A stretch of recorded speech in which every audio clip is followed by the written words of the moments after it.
नमस्कार, मैं आस्था। मेरे चैनल वृंदे राखी पर आपका स्वागत है। आज मैं आपको इस वीडियो में आंवला नवमी की कथा सुनाऊंगी, यानी कि अक्षय नवमी की। आंवला नवमी को किया गया हर पुण्य कार्य अक्षय फल देता है, इसलिए इस दिन की महत्वता बहुत ही बढ़ जाती है। इस दिन आंवले की पेड़ की पूजा होती है और इसके वृक्ष के नीचे बैठकर भोजन किया जाता है। इसकी पूरी विधि आपको मेरे चैनल पर वीडियो में मिल जाएगी, तो आप वो वीडियो इससे पहले है वो जाकर देख लीजिएगा। चलिए अब हम आंवला नवमी की कथा सुनते हैं। प्राचीन काल में एक राजा और रानी 1.25 मन आंवले का दान करते थे। प्रतिदिन वह 1.25 मन आंवले दान करके ही भोजन किया करते थे। ये उनका दृढ़ निश्चय और नियम था। इसी तरह समय बीतता गया। एक दिन राजा रानी के बहू बेटों को बड़ी चिंता हुई कि इस तरह अगर यह 1.25 मन आंवले रोज दान करेंगे तो बड़ा नुकसान होगा। यह बात उन्होंने राजा और रानी से कहा।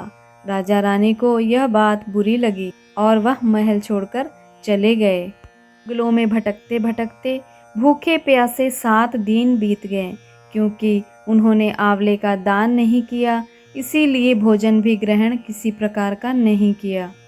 तब भगवान ने सोचा कि यदि यह अपने नियम में इसी प्रकार दृढ़ रहें तो फिर यह भूखे प्यासे मर जाएंगे।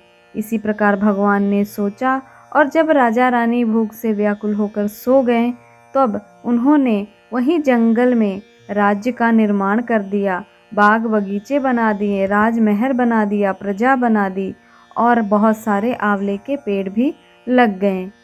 राजा रानी की आंख खुली तो वह भगवान का चमत्कार समझ गए और उन्होंने आंवले इकट्ठे करके दान कर दिए और फिर भोजन ग्रहण किया। उधर राजा रानी के बहू बेटे अपने कर्मों के कारण बुरा फल भुगतने लगे। उनका राज्य धीरे धीरे नष्ट हो गया, उनका राजकोष खाली हो गया और वह दर दर के भिखारी हो गए।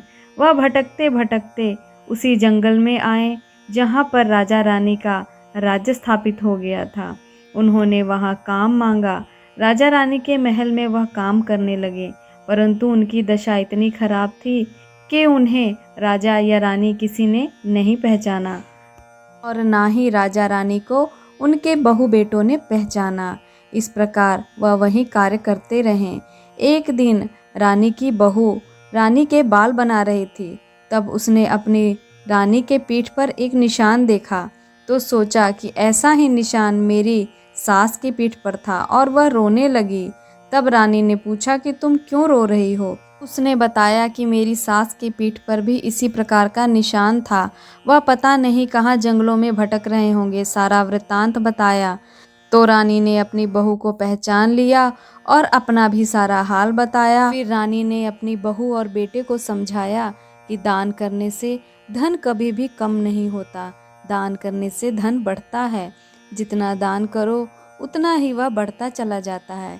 इस प्रकार राजा रानी ने अपनी बहू और बेटे को समझाया और वह वहीं पर खुशी खुशी साथ सुखपूर्वक रहने लगे। ये थी आंवला नवमी की कथा। तो इसी प्रकार व्रतों से जुड़ी हुई जानकारियाँ, हिंदू धर्म से जुड़ी हुई जानकारियाँ, मंत्रों के बारे में जानकारियाँ और बहुत सारे उपाय आपको मेरे चैनल पर मिलते रहते हैं। तो चैनल को सब्सक्राइब कर लें और बेल आइकन को प्रेस कर लें ताकि आने वाली सभी वीडियो आप तक पहुंच सके। धन्यवाद।